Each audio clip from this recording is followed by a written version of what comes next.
So, that was really interesting. I don't have a ton much more to say than that. A lot of the stuff that happened in this episode, I think we all kind of saw coming, or not really see coming. I never thought Reiji and Reira would duel, but I mean, we knew it was going to happen from the episode preview. But a lot of what happened here, again, they went above and beyond when they didn't have to. So first thing I'm going to talk about is I'm going to go in order from least relevant to most relevant, or at least as far as how the episode impacted me, because this was very interesting to watch.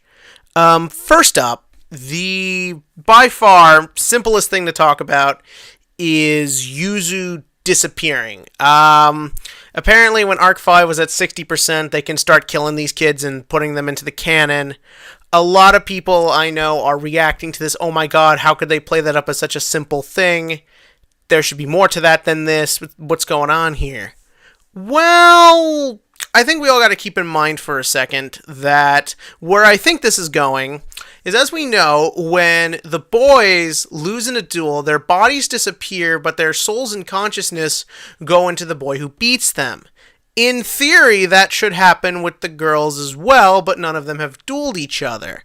I guess that most likely what we're going to see from here is that since the girls, as they destroyed, according to the way I understand this, they begin to form Rei again, most likely Yuzu is going to go into Rei's soul or something, and I think it's a really easy opportunity to have the two of them talk. Again, we've got an idea of what Zark is like. We don't really know anything about Rei, and I think they might be saving that for a big Yuzu moment. 'Cause let's be real here, Yu-Gi-Oh! Is not a very kill-happy show, and they're not just going to kill off, or get as close to killing off as they do, essentially the main character. So that to me isn't a huge deal. That being said, I did sort of like the fact that they did have one of them vanish. It sort of gives more credence to the situation and more intensity. And also it looks like, what's her name? Ruri is next. And let's not forget, Yuya and Yugioh right now are Yuto are very close to turning into Zark, giving in to that rage and that anger. What's going to happen when both of them realize the respective loves of their lives are now gone? That's going to have a huge reaction on them, and I can't wait to see where that's going to go. As for the next thing, and I feel like this should be the most important, but it's only second, is the climax to Yuri and Yugo's duel. It pretty much went as we all expected. I'll say this much, though, I am glad part of what allowed Yuri to win was Greedy Venom's destruction. It's not one of those things where here's my all-powerful boss monster and it's invincible until the protagonist does this random thing. No, it's not that the monster itself is hard to beat, it's that the duelist using it has geared every element of his strategy to work with you defeating it. I think it's an interesting take, and again, I always love seeing Yuri play. And I really enjoy that. Not only that, I liked that seeing Crystal Wing get that powerful didn't scare him. I hated in this show when people are like, what? To like fairly simple strategies like just an attack boost. I like the fact that he stayed playful. I like the fact that he always seemed to have fun. All these things I always like about Yuri. I wish I had more to say, but everything with Reira and Reiji was just so much more interesting. But I'll just say this, it was a pretty obvious conclusion. I like the fact that it played up to both characters' strengths. I mean, obviously next Yugioh goes into Yuri, and so that'll be interesting. As for the main thing, oh my Jesus gosh, that was just fascinating. I couldn't look away. For the past 25 minutes of my life, I was just glued to my computer screen. At no point did I ever feel the desire to move. I never wanted to pause the video. I've had to go to the bathroom for the past half hour, and I just held it. I could not stop, even though I could just pause it and come back at any moment. I had to see where this was going. And first up, oh my god, I know I commend the actors a lot, but oh my god, the actor playing both Reiji and Reira, absolutely amazing. The performances across the board are great. I do love that little scene where Yuya talks and says, hopes Reiji to hurry. You sort of hear the struggle. You really can hear sort of the pain and agony in this guy's voice. It gives a lot more credence to it, makes it feel a bit more realistic. As for the duel itself, I like the fact that Reiji went into his typical play of just spam the board, but Reira knew what to do, and he figured out what to do. Again, Reira, for the most part, the duels he's been in have always sort of felt sort of geared so that he's going to win. I don't mean that the opponent takes him easy, I just mean the writers put him in a situation where winning is fairly obvious, or at least the way to win seems pretty straightforward.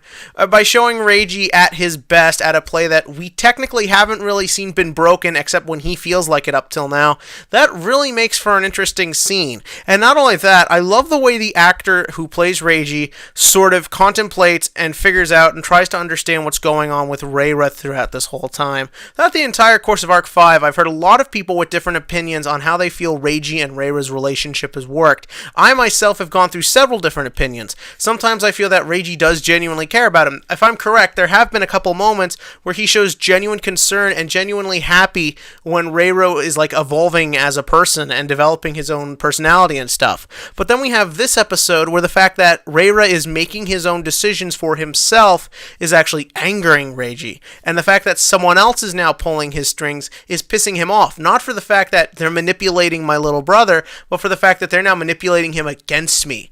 I love as the episode goes on, you sort of hear this inner anger in Reiji, and it's very clear and it's very present. The thing is that the actor who plays Reiji, a lot of times when I recognize that voice, it's usually as a very over-the-top, loud character. So when I noticed him in this role, at first it felt a little weird, but the thing is that Reiji does such a good job of coming across as intelligent and intimidating and calculating that when it came time for the actor to start bringing out the emotion, it really put the character in a new light. Up till now, Reiji has always been in control, and he wants to be in control. We've seen that several times. And the thing is, he's losing control. First, he realized his father could predict his moves perfectly, as well as had pendulums. Now, Yugioh, who has stood by his side, faithfully or unfaithfully, depending on how you look at it, is now turning against him as he loses control over himself. The situation is getting incredibly out of hand as Arc 5 is almost here. And again, he's putting his faith in a crippled man. Reiji is starting to lose it. And you really hear that as the episode goes on, that typical restraint, that sense of control, and that he is the smartest man in the room is starting to betray him. It's starting to go against him. I love it when he starts questioning that he did something wrong. Up until now, again, if I'm correct, maybe I'm remembering this differently, maybe I interpret it differently, whenever Reira showed a sense of his own judgment, Reiji wasn't that angered with it. Yeah, he was kind of annoyed when Reira wouldn't duel in the Fortune Cup, but that led to that beautiful scene between Yui and Reiji, so I'm willing to forgive that. But the thing is, Reiji liked having Reira as a tool. He even says this. Now Reira has developed his own sense of judgment and consciousness, and it angers him. He's not in control anymore. And I love that when he said, after all I've done for you, or at least in his inner monologue, we saw that image of him basically being brainwashed to be a dual weapon. The thing is that to you, the viewer, and I'm hearing a lot of people say this, they might say Reiji may seem like a horrible person. He's not supposed to be a good person. What makes a character, I've said this before, what makes a character interesting isn't necessarily that he's likable, but what makes Reiji interesting and what makes characters like him interesting is when you can just understand a part of them. It's like Kingpin in Netflix's Daredevil. You don't agree with what he's doing and you may not support it, but the thing is, it's done in a way that keeps you thoroughly watching and entertaining. Like, when I say Reiji is one of Yu-Gi-Oh's most interesting characters, I mean it. This is a fascinating character, and watching this whole thing play out on screen, I thought was interesting. Also, one last note, I don't know if I'm the only one who's wondering this, but is the reason Reira's deck looks all like weapons supposed to be that he's to be used as a weapon, and like, now he's using weapon Reiji's no, blah, blah, blah, blah. Other than that, like, really fascinating and really interesting to watch. Really thought-provoking one, too. So if you have any thoughts on that, put it in the comments section below. As for the TCG question of the week, got something a little interesting for you.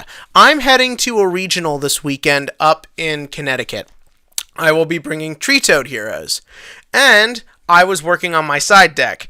And I sort of have just been kind of thinking about side decks a lot. So in the comment section below, I want you to tell me what you're side decking this format. I finished my side deck. I'm not trying to steal you all for ideas. I was just curious, what are the popular side deck options you're all using?